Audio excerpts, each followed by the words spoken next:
जय हिंद दोस्तों, कैसे आप लोग। तो स्वागत है आपका हमारी टॉपिक वाइज क्लास में। और टॉपिक वाइज क्लास की एक चौथी क्लास है, 4 नंबर की क्लास है ना।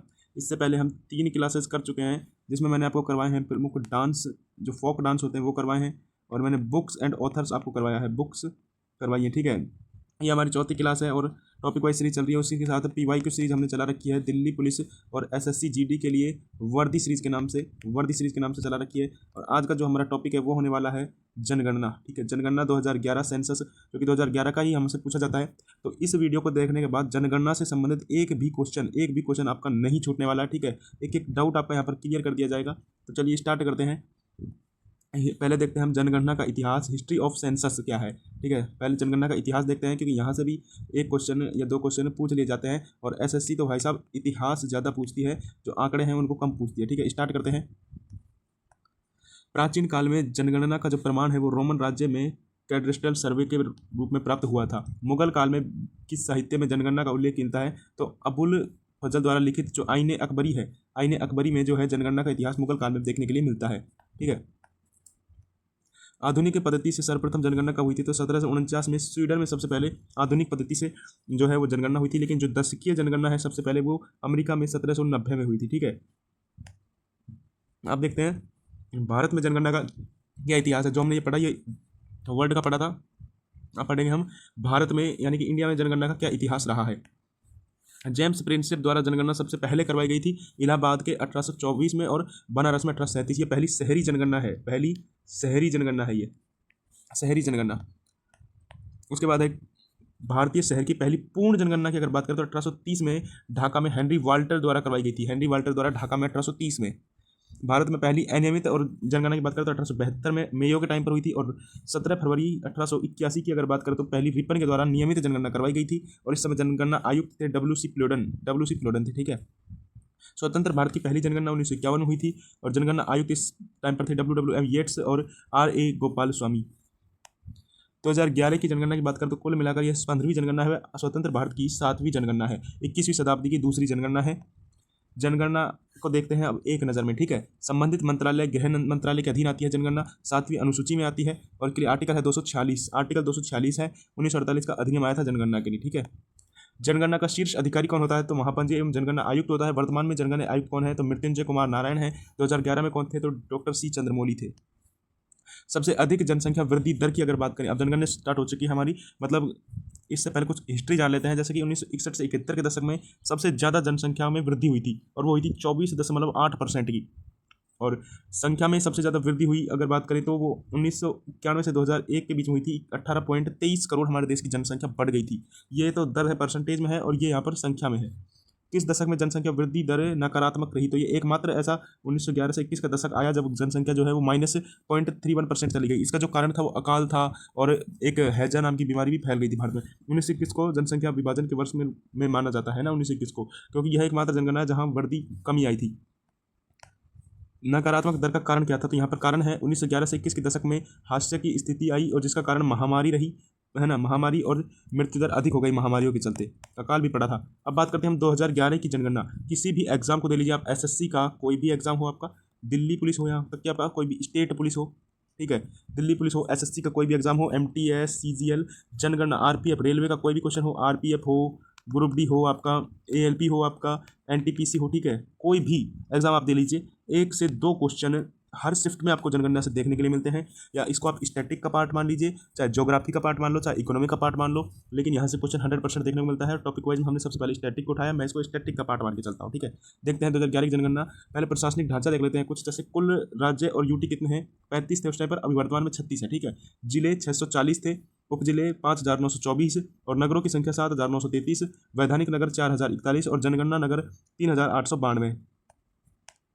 उसके बाद बात करते हैं हम जनगणना 2011 की संदर्भ तिथि 1 मार्च 2011 की मध्य रात्रि से शुरू हो गई थी जनगणना।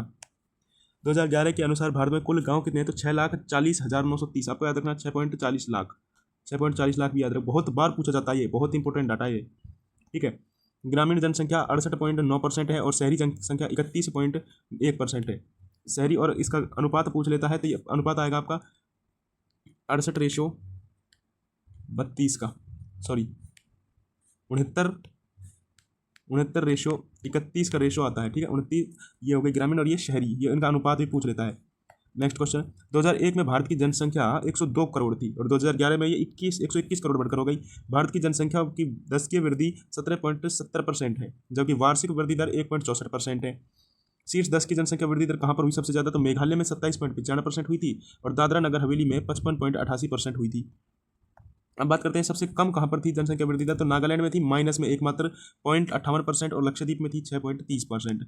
कुल व्यक्ति कितने हैं? तो 121 करोड़ हैं और कुल पुरुष हैं इसमें 62.33 करोड़, यानी 51% पुरुष हैं, 48% महिलाएं हैं। 0 से 6 आयु के बच्चे जो है वो 16 करोड़ के आसपास हैं, 13.60% है। ये इंपॉर्टेंट इसको पूछ लेता है, ठीक है।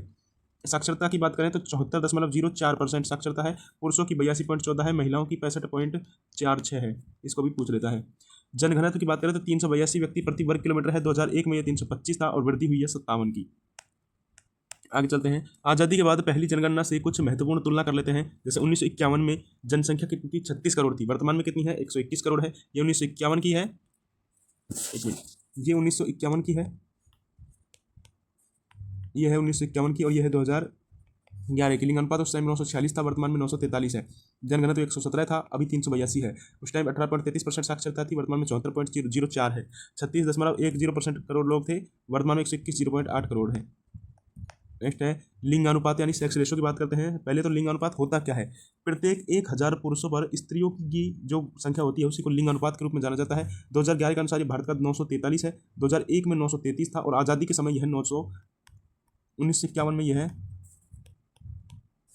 1951 में यह 946 था, ठीक है। अधिकतम व न्यूनतम लिंगानुपात वाले राज्य की बात करें तो अधिकतम है केरला का और दूसरे स्थान तमिलनाडु का है 996 के साथ, ठीक है। उसके बाद बात करें हरियाणा का सबसे कम है 879। नेक्स्ट है अधिकतम वन यूटी की बात कर लेते हैं, यूनियन टेरिटरीज की, तो अधिकतम पुदुचेरी की 1037 है। उसके बाद लक्षद्वीप की है 947, सबसे कम है दमन दीव की 618। यहाँ पर अगर जिलों की बात करें तो माहे है पुदुचेरी का जिसका है 1176 और उत्तराखंड का अल्मोड़ा जिसका 1139 है। सबसे कम की अगर बात करें तो दमन है 533 और लेह लद्दाख जम्मू कश्मीर का 690 है। उसके बाद है 0 से 6 आयु का लिंगानुपात, मतलब शीर्ष लिंगानुपात वाला राज्य कौन सा है? तो अरुणाचल प्रदेश है जिसकी 972 लिंगानुपात है। और सबसे कम कौन सा है? तो हरियाणा है 834 के साथ। और 0 से 6 वर्ग के आयु के लिंगानुपात यूटी की अगर बात करें तो अंडमान निकोबार हो जाएगा 968 के साथ और सबसे न्यूनतम की बात करेगा तो दिल्ली 871 के साथ। नेक्स्ट है साक्षरता दर यानी लिबरेटी रेट। दोस्तों इसकी पीडीएफ अगर आपको चाहिए तो उसके लिए वीडियो का एंड में आपको बताऊंगा कि इसकी पीडीएफ आपको कहाँ मिलेगी, क्योंकि जब भी किसी एग्जाम को देने जाओ तो एक बार अपनी नज़रों के सामने से पीडीएफ को क्विक रिवीजन करके जरूर जाना, ठीक है। 1951 में भारत की साक्षरता 18.33% थी, वर्तमान में जो कि 74.04% है। इसमें अगर महिलाओं और पुरुषों की अलग अलग बात करें तो साक्षरता की गणना के लिए 7 वर्ष से ऊपर की आयु के वर्ग को सम्मिलित किया जाता है। जो भी अपना नाम लिख सकता है, पढ़ लिख सकता है, वह साक्षर माना गया है। 1971 तक साक्षरता का आधार 5 वर्ष था, 1971 के बाद इसे 7 वर्ष कर दिया गया। भारत में साक्षरता अगर बात करें 2011 की तो व्यक्ति हैं कुल, मतलब सभी की अगर मिलाकर बात करें 74.04 है। पुरुषों की बात करें 82% है, 82.14% है और महिलाओं की बात करते हैं 65.46% है। महिला और पुरुष की इनकी अंतर की अगर डिफरेंस देखेंगे तो लगभग 16.68% का अंतर इसमें देखा गया है। 2001 से 2011 में जो है साक्षरता की स्थिति अगर हम देखें, साक्षर जनसंख्या की स्थिति 2001 में जो थी वो इतनी थी, है ना, और 56 करोड़ के लगभग, और 2011 में 76 करोड़ के लगभग है, जो कि 36.16% की वृद्धि हुई है। पुरुषों में 29.15% की वृद्धि हुई है और महिलाओं में 46.67% की वृद्धि हुई है। यह डाटा आपसे कभी भी नहीं पूछा जाएगा, सिर्फ आपको एक बार अपनी नज़रों के सामने से निकाल लेना है। नेक्स्ट क्वेश्चन, सॉरी क्वेश्चन नहीं, स्लाइड। शीर्ष साक्षरता दर वाले राज्य कौन से हैं? तो केरल की 94% है, मिजोरम की 91% है और गोवा की 88.7% है। जो भी हमारे साथ वर्दी सीरीज के साथ जुड़े होंगे उनको तो ये कुछ भी नया नहीं लग रहा होगा, और जो पहली बार पढ़ रहे हैं उनको मैं वादा दिलाता हूँ कि अभी उनको अच्छे से क्लियर हो रहा होगा। कहीं कहीं से वो पढ़ लेते थे, लेकिन अभी उनको बिल्कुल एक एक शब्द, यानी कि जनगणना आपको इसके अलावा और कहीं पढ़नी नहीं है। सेंसस ये देख लिया, समझो सब कुछ देख लिया, ठीक है। अगर बात करते हैं नेक्स्ट, न्यूनतम साक्षरता दर वाले राज्य कौन से हैं? तो बिहार है 61.80%, अरुणाचल प्रदेश 65%, राजस्थान 66.11% के साथ, ठीक है। उसके बाद शीर्ष साक्षरता वाले केंद्र शासित प्रदेश में लक्षद्वीप आ जाता है 91.8% के साथ, दमन दीव आ जाता है 87.1% के साथ। और न्यूनतम की अगर बात करें तो न्यूनतम में है आपका दादरा नगर हवेली 76.2% और पुदुचेरी 85.8%। साक्षरता जनसंख्या में सर्वाधिक वृद्धि वाले राज्य, मतलब सबसे ज़्यादा वृद्धि कहाँ पर हुई है? तो सबसे ज़्यादा वृद्धि अगर बात करें तो दादरा नगर हवेली में हुई है 119.46% की, और राज्यों की अगर बात करेंगे तो बिहार में 74.83% हुई है। 3 अंकों की वृद्धि वाला एकमात्र यह है दादरा नगर हवेली, ठीक है। शीर्ष पुरुष साक्षरता वाले राज्यों की बात करें तो राज्य है केरल जिसमें 96% है, और केंद्र शासित प्रदेश है लक्षद्वीप जिसमें 95% पुरुष साक्षर है। न्यूनतम की बात करें तो बिहार में 71.2% पुरुष साक्षर है, दादरा नगर हवेली 85.17% पुरुष साक्षर है। महिलाओं की बात करें तो केरल व लक्षद्वीप, इनका सिर्फ नाम याद रखिए, और कम है बिहार और दादरा नगर हवेली में। उसके बाद है न्यूनतम स्त्री साक्षरता वाले शीर्ष राज्य, यानी कि जिनमें अंतर है पुरुष और महिला साक्षरता में जो अंतर है, सॉरी ये तो स्त्री साक्षरता वाले राज्य हैं न्यूनतम 51.5% बिहार की और राजस्थान की 52%, ये है आपका। पुरुष और स्त्री साक्षरता में सर्वाधिक अंतर वाले राज्यों में सबसे नंबर 1 पर आता है राजस्थान है 27.1% के साथ, झारखंड 21.4% के साथ दूसरे स्थान पर, और दादरा नगर हवेली 20.9% के साथ तीसरे स्थान पर। ये क्या है कि जो पुरुषों की साक्षरता है, पुरुष और